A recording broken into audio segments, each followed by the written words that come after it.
Isa ka ba sa mga taong mahilig magmura? Galit na pagmumura?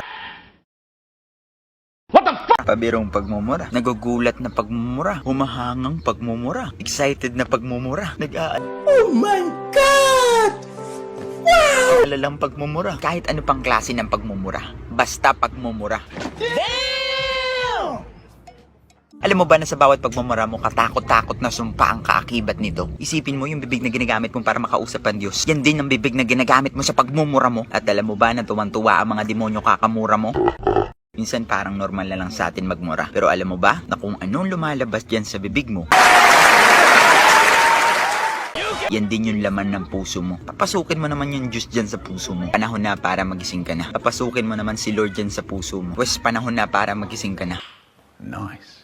Para maging maganda yung bunga nito. Para maging maganda yung bunga nito sa'yo. Kahit gaano ka pa kagwapo, kahit gaano ka pa kaganda, pero kung mura ka ng mura, Oh God, please, no! No!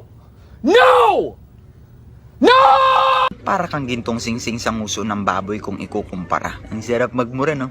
Tapos magtatanong ka kung bakit ganyan yung buhay mo. Bakit magulo? Ang sabi sa scripture, hindi naman daw kasi yung kinakain na nagpaparumi sa tao, kundi yung lumalabas mismo sa bibig mo.